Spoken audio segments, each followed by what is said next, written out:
我是赵少康，欢迎来到 TVBS 少康战情室。在我们现场特别来宾，高教育委员张启凯委员、陈凤信小姐、赖士宝委员、林佩祥委员、江宜珍议员。联合大会要在纽约要开了哈，英国、澳洲、加拿大正式承认巴勒斯坦国啊。葡萄牙原来呢也很保守的哈，那之前呢这个西班牙啦、爱尔兰啦、挪威啊一起承认了巴勒斯坦建国。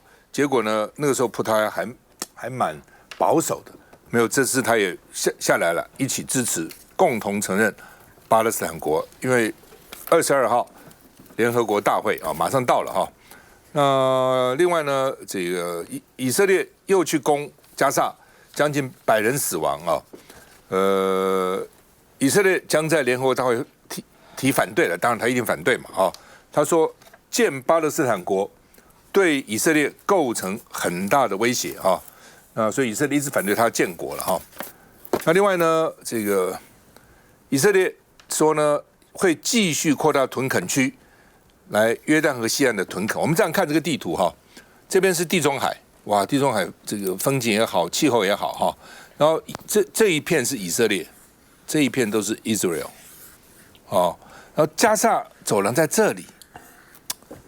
在这个地方就一小块靠近地中海，所以呢，川普才说想把加萨拿下来作为观光胜地，又靠地中海，风光明媚，气候又好。那这边是约旦啊，叙利亚啊，其他在这个地方中东国家，那这是约旦河西岸，所以呢，以色列这边还要加大屯垦，把你把它屯垦起来哈。这边这个东西嘛，西岸就靠近以色列嘛。将来这边狭长地来，将来这可能都要以色列都想把它都占领起来哈。那 CNN 说，这个以色列呢是把川普支持当神主牌。以色列纳坦雅胡认为说，全世界反对我都没关系，只要唯一需要的国家就是美国，只要美国支持我就没问题了哈。那现在联合国198个会员国，140几个都承认巴勒斯坦国了，本来很多国家也不承认的。只是你以色列上去轰炸加沙，去杀死那么多人哈，所以呢，就搞得这些国家觉得你太不人道了哈，就反而来支持了。那你支持这个巴勒斯坦建国，以色列就更气，更去出兵，更去炸你哈，现在就变成这种恶性循环哈。那英国、加拿大、澳洲承认巴勒斯坦国，但是拒绝哈马斯执政。加勒斯坦可以建国，可以立国，但是不要哈马斯来执政啊。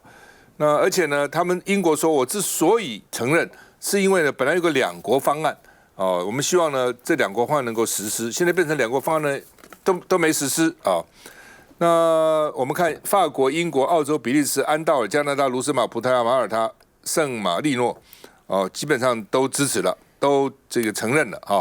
所以以色列很气，说这个，而且美国也气，美国说你们这些英国什么这些都是作秀，奖励恐怖主义啊。我美国是不作秀的，尤其英国，川普刚去。国事访问，英国盛大欢迎他，120匹马，1300个仪队，很大的阵仗欢迎他。但是呢，川普一走，立刻英国就承认了巴勒斯坦啊。那很奇怪的就是，台湾也被列名承认巴勒斯坦国。台湾不是跟以色列很好吗？这2天还秀他的这个武器啊，什么飞弹啊、强攻飞弹啊，都好像去跟以色列合作了。那这边呢说因为他这个绿色就表示全世界承认的，我们也被认为是承认巴勒斯坦。那我刚刚一直在注意外交部有没有讲话，没有讲话到现在。那承认还是不承认？我们看一下。炮火声接连响起，加萨天际浓烟滚滚，而且以色列的坦克再度出现在加萨边境。他们也宣布第36师即将进入加萨市区。只是有件事却让以色列总理纳坦雅胡气急败坏。יש לי מסר ברור לאותם מנהיגים שמכירים במדינה פלסטינית לאחר הטבח הנורא ב7 באוקטובר. אתם מעניקים פרס עצום לטרור. 原来就在联合国大会前夕，英国首相施凯尔开了第一枪，宣布承认以色列、巴勒斯坦一边一国。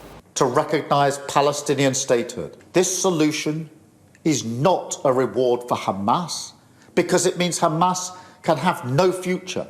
英国开了第一枪，紧接着加拿大、澳洲和葡萄牙也纷纷跟进，就连法国总统马克宏也呼吁以色列和哈马斯应该立即停火，甚至暗示他们支持2国方案。Ce que veut la France, c'est un cessez-le-feu immédiat. Ce que veut la France, c'est que les 48 otages soient libérés sans délai. Ce que veut la France, c'est le retour de l'aide humanitaire à Gaza. 如果法国也加入承认巴勒斯坦，联合国5大常任理事国就剩美国被孤立。各国选在联合国大会前夕表态，也被视为对美国施压。You need to recognize so that we can push the agenda. 巴勒斯坦对各国的表态表示欢迎，不过包括约旦河西岸和加萨的巴勒斯坦人都担心两国方案会激怒以色列，也让他们的日子更难过。杨凤琴，其实现在呢，我们先观察为什么要重点放在英国、加拿大跟澳洲。不要忘了，他们是五眼联盟的成员。五眼联盟指的就是盎格鲁撒克逊为主导的5个国家：美国、加拿大、英国、澳洲、纽西兰。那现在除了美国，还有纽西兰觉得自己的这个整个的国家的位置实在太小了之外呢，现在呢跟美国关系最为密切。如果美国有一个同盟国家的同心圆的话，那扣除掉以色列，最同心圆的一定是这5个国家，一定这4个国家。然后再接下来呢是 G7， 然后再接下来呢才是欧洲欧盟的这些国家，然后这样子一路的往外扩大。可是现在看起来，五眼联盟当中的英国、澳洲跟加拿大都受不了了。更不要讲欧盟，现在很多国家，法国可能也会在今天宣布，然后刚刚提到的西班牙、葡萄牙跟挪威，那我必须说，这一些表态，它就是个表态，因为它没办法解决以色列现在的加萨走廊种族灭绝的前进的步伐，它一点点都无法阻止，因为只要美国在后面挺以色列，所以你看到最近这一段期间，安理会几次对于不管是以色列的谴责，或者对以色列的制裁，乃至于安理会要不要去这个出兵，要不要维和等等，所有的提案都是一票否决。那么过去在安理会投票的时候呢，常任理事国当中，美国否决了之后呢，通常来说英国有可能会弃权。可是这一段期间，连英国它都是投到了赞成票，然后呢由美国一票否决，然后让以色列可以为所欲为。那么这个种族灭绝会在我们21世纪人类的眼底下，然后不断的出现。刚刚这个赵先秀出了这个巴勒斯坦的这个国家的这个领土的这个情况，但是在1970年代的时候，其实不是这样的地图。那个时候，联合国的地图当中，它的约旦河西岸以及加萨走廊其实是连在一起的。那因为以色列发动了攻击之后呢，从此区分成为2块，然后2块呢就开始形成了2种不同的对待。那么我形容说，在加萨走廊现在做的就是叫做鲸吞，它要一口气吞下来；而在约旦河西岸，它所做的事情其实就叫做蚕食。它如何的蚕食？就是用所谓的屯垦区。我必须说，当我们用屯垦区的时候，就是在美化以色列的作为，它其实就是占领区。它一批一批的以色列人到了那个地方之后，就占为己有，然后把原本的巴勒斯坦人全部赶走、赶离，他们称之为叫做屯垦。但事实上，有多少巴勒斯坦的人保留了他们家里头的那个钥匙，然后告诉大家说，我的家在那一边，而我的钥匙，我大门的钥匙还在这个地方。所以惨绝人寰的灭绝的事情会在我们眼前继续展开。那你说，既然如此，为什么这些国家承认巴勒斯坦？我觉得只有一个原因，因为要对自己国内的民意，然后来负责，告诉国内说啊，我也做了一点事情啊，你看我承认了巴勒斯坦国，可是承认了巴勒斯坦国之后，会采取任何积极的行动阻止以色列的种族灭绝吗？不会，因为这个世界只要美国继续挺以色列，以色列的种族灭绝就不会停止，直到真的完全占领为止。我在想哦，其他的安理会的其他4个国家，还有非常任理事国，但是也是安理会以及其他的190几个国家，一定很挫折嘛。是，那么大家讨论了半天，你美国1票就大家全部否决了，全部不算数了，我去开什么会呢？哦，那而且美国现在给的经费越来越少，越来越少啊，所以联合国现在也捉襟见肘。实在我觉得联合国也快完蛋了啊！来，佩强。我会认为，在这个议题上面，我们看到一个很明显的，就是我们过去50年来，就可以说是基本上50年，从现在开始往回头算，1970年代、1960年代开始讲的所谓的人道、人权这方面的这个普世价值，已经慢慢的被这些所谓的 might is right， 就是有权力者、有强势的人来决定这命运的这个大国政治给侵蚀掉了。老实讲，我们现在看到的以色列，其实已经不是一个当初只是单纯被纳粹打打压之后或出过来流亡民族，他们是全世界仅有的几个国家拥有核武的国家。虽然他们不大，但是他们在中东是举足轻重的，不管是他们的经济实力还是军事实力，甚至是说，因为他们有美国在后面有后盾，所以在文化入侵上面来讲，我必须把文化入侵这4个字拿出来说，因为不管台湾还是其他不了解的国家，对以色列相对来讲觉得是友好，觉得说他们是一支孤军在面对所有中东的这些像是回教徒的攻击。但是尴尬的是说，其实以色列在这个案子里面，我们很明显看到他们是掠夺者。他们是侵略者，他们是实质上去不守所谓的普世价值、人道上面而做出攻击的人。但是我们必须把话题拉回来，那我们台湾应该站在什么态度？如果我们台湾还是继续保持我们所谓的普世价值、我们所谓的人权的话，那当然我们应该正式表态说，我们也应该，虽然我们不是联合国的成员，但是我们应该跟着这个所谓的人权、普世价值一起去谴责以色列。但是我们做了吗？我们并没有，为什么？因为美国的关系，所以我们现在台湾其实很明显的已经在执政党的手下，我们必须很务实的了解说，大国政治到底应该怎么样去玩？大国政治最后面的含义是什么？是赤裸裸的实力，而我们看到的这个，说真的。巴勒斯坦，他们那会是21世纪第一场人类的悲剧，第一场国际之间的悲剧。但是未来再下去，我认为可能不是只有如此。我记得我看过一本书，叫做《10张地图讲世界》，那里面有关巴勒斯坦跟以色列之间的故事，至少写了差不多4到5页之多。但是有关台湾在里面只有一段话，是在中国10页里面的一段话，这就是目前美国主流媒体跟主流的想法对于台湾的态度。所以我认为，其实与其说巴勒斯坦危险，其实我们台湾到目前为止也是一样的不被看好。休息一下再回来。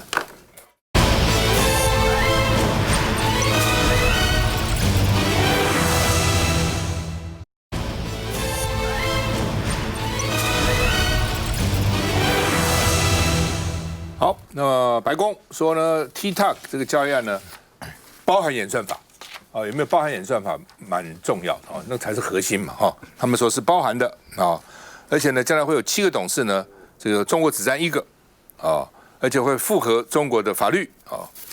那另外呢，将来谁管理 TikTok？ 有梅朵家族哦，梅朵是他儿子了哈，他的爸爸已经94岁了啊，梅朵啊，所以梅朵可能都会自己都下来哈。戴尔科技、甲骨文的创办人哈，都会去管这个戴尔哈。那另外呢，这个 TikTok 管那个 TikTok 啊，那这个 TikTok 呢说持股会低于20%哦，美方要占6席董事哈。那另外呢，这个川普跟习近平不是上礼拜5打电话吗？大家都看对台湾怎么样？没有提台湾，好还是不好？好还是不好？哦，因为中午我刚好跟胡志强在一起哈，他说不好，为什么？因为大陆的后来我觉得他讲的也有道理，我们觉得应该提台湾啊，对不对？因为什么？因为美国不提，大陆就不提了，大陆不提是我自己管了，跟你美国要干涉什么？所以以前都是美国先提啊，台海要和平啦，台海不要改变现状啦，那大陆就说这是我内政问题啊，台湾是我核心利益中的核心利益啊。那现在美国都不提，那我提什么呢？我不要提啊。我觉得这个看法是有道理，对不对？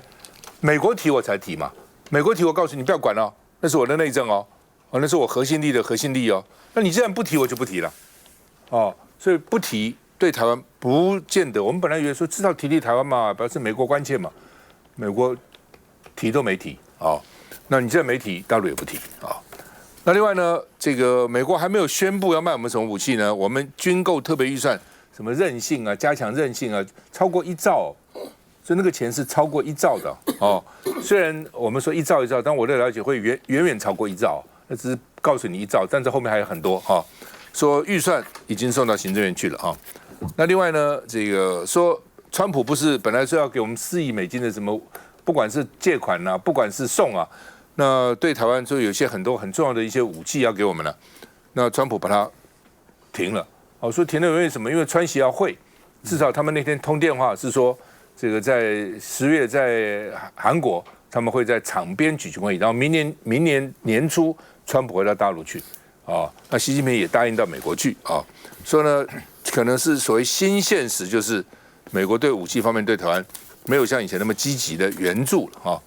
那另外呢，美国的国会代表团到美国说，隔6年、7年，所以呢，李强大陆总理说是破冰也是融冰哦。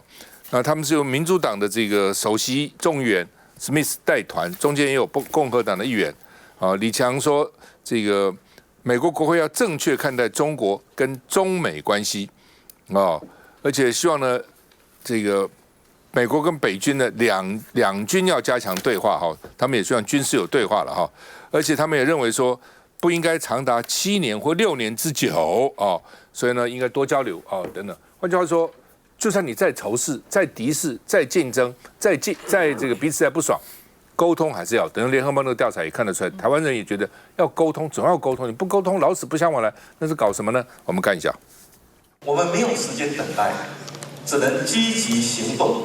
加速准备，重申和平靠实力，实力靠韧性。总统更不忘宣导才刚出炉的全民防卫手册。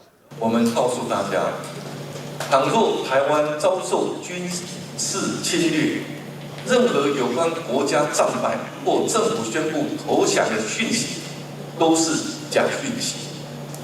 身为中华民国3军统帅，我要告诉国人同胞与国际社会，这就是台湾的立场。我们捍卫自由民主、永续台湾的决心。但守护台湾若没了盟友援助呢？外媒报道，美国总统川普在今年夏天曾搁置一项对台超过4亿美元（约新台币120亿元）的军事援助计划。据悉，这笔计划还包括攻击性更强的自动化无人机。主要是希望把无偿变成有偿，有可能会是扩及到训练这一个项目。那至于相关的军售或军演的部分，那政治公告自己不严，就不对而处。那我当然必须要强调，我们还是要强化自我防卫的能力。顾立雄的话耐人寻味，尤其府方第一时间也没正面回应。而根据报道，川普的搁置和中国的贸易协议有关。好巧不巧，消息曝光后，川普跟习近平完成了近2小时的通话。总统有掌握川普跟习近平通话内容吗？对于国际情势的最新发展，我们都持续有关注中，有关心也有掌握。那至于未来，我们会持续跟台美之间保持密切的联络。府方回应，老话一句。来，这个齐凯，这个经过预算啊，一下子暴增到这个上兆，这非常的严重。我先从这个历史的这个轨迹跟大家讲哈。民国38年国民政府那时候刚来的时候，我们的整个中央政府总预算确实有超过90%。都用在国防预算上面，包括我们中华民国第一次提出特别预算，追了4亿的特别预算，就是在国防上面的。可慢慢的，我们发现说经济发展越来越重要。到了金国先生的时候，他就让我们的经济建设这个预算超越了国防了。到了李登辉时代，我们社福预算又超越，变成是第1名，就变成是社福经济，后来是国防。可是最近这几年，你看这民进党政府，特别是赖清德上台以后，特别预算国防部分一直在提出来。然后讲这个上兆一下子上来的话，我要特别提醒大家，不止我们以前的很多经济建设的预算会被排挤，社会福利会被排挤，连基础的建设可能都会排挤。所以这笔预算，老讲美国人要我们买的大概很难挡得住。可是我们至少第一个，他目前还有6000多亿，我们已经给了他钱了。请他，你该给我们的经过要赶快给我们，这是第一个点。第二个，我们既然上兆的钱要出去，我们要自己挑合适我们的，不能说再卖一些，不能是我们不要，这是要给我们要好好去讨论的。至于刚刚讲到这个 TikTok 这个事情，现在看起来变成美国的这个抖音了嘛？你看他7席的这个董事，他占了6席哦。他占了6席，而且连他的演算法都要用美国的用户的这个资料要存在美国这个云端，看起来变成美国这个抖音了。那我要问的最严重的，跟刚刚的国防预算有很大的一个关系。大家好想一想，习近平在这上面做了一个让步了。川普已经讲这事情讲了多久了？他是要做个让步，那台湾有没有在这里面被牺牲？这个大家要好好去注意。特别第2点，我也要提醒大家的，最近有一个重要的信息，大家有没有注意到？本来美国都有一部分的这个不是只有卖哦，它有一部分是军事援助我们的。最近有一笔是要给我们120亿军事援助，川普喊停哎，美国跟这个欧洲媒体都直接很清楚的讲，为什么要喊停？他不给你了，为什么？120亿为什么不给你？他说，因为他川普要营造跟习近平之间见面一个好的一个气氛，甚至最近他们2个通完电话之后，都发生了美国的众议院都访问团去访问这个中国，他们急着要跟李强中国的总理。都开始要在国防上面都要做一些合作跟一个破冰。所以刚刚3大理由，我觉得台湾现在要非常的注意。这段时间在川普急着跟习近平碰面的时候，他们不只是关税方面要可能达到一部分的这个合作，因为两国的关系两大之间难为小，人家一直在把我们当成一个筹码的时候，那么帝国毒哦，我们一直在压在美国跟川普这个身上，到时候可能被卖的都不晓得。所以我一直在提议，就是说，第一个，我们刚才刚买的。